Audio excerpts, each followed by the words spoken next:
Thank you both for providing such a wonderful match. Everyone was absolutely enthralled in it. It was absolutely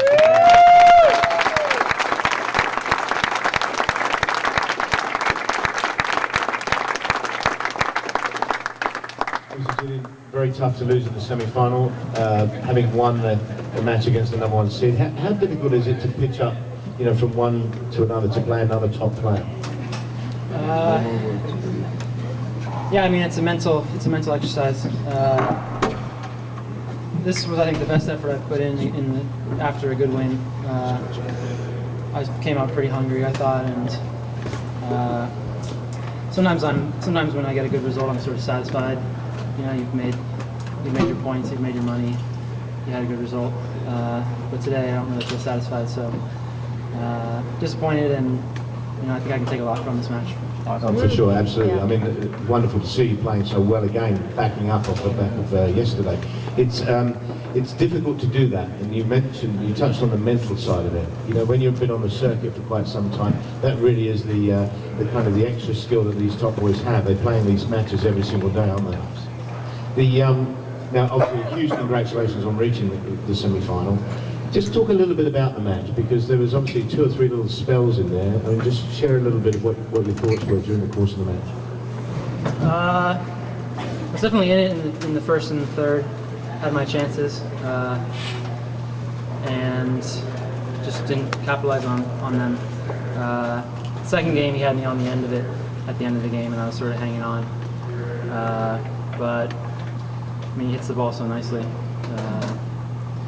I was lucky for him to hit a few tins in that last game at the end, but then he hit a few good winners as well. So what's the difficulty playing this guy? I mean, you know, from watching outside, he's obviously got a huge range of shot. But when you're actually on the court with him, what's the difficulty playing? Just, I think his length is really good. His width, his crosscourts, that's his best shot for sure. You know, he hits all those flashy winners, but he sets them up with good width and just his cross-court drives that are low are constantly putting you on the defensive. Yeah. Well, let's give him a huge.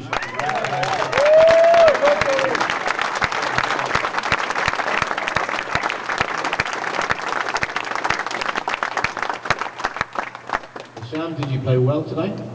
I think for the way the body's feeling now, I think it was super.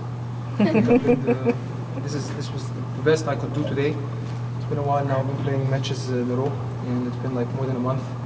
Didn't get maybe 2 or 3 days rest in between 1 or 2 tournaments, but the rest was exhibitions and matches. And it was my 7th day, you know, playing in a row. Of course, I was playing a very strong player today. It was Julian Illingworth.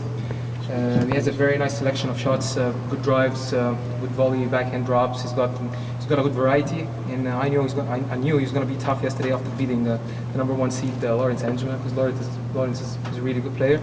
So I came today, and actually this is my time in life where I feel really strong, and I feel like this is my peak, and I have to keep going. And otherwise I wouldn't have made it today, because my body actually is like, it's down. I'm not taking anything from Julian. I mean, he's a great player. He fought hard. He played great game today, and I think I hope you guys just enjoyed the game. I really, that was the best I could do today.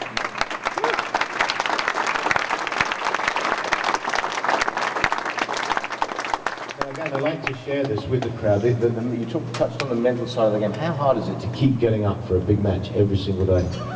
That's the hardest, actually. We started off in England on the 2nd of February, 2nd of January, when I went there to shoot this first commercial for the PSA, and stayed there for 6 days, and then from there we took off to Vancouver to play the tournament. It was lots of very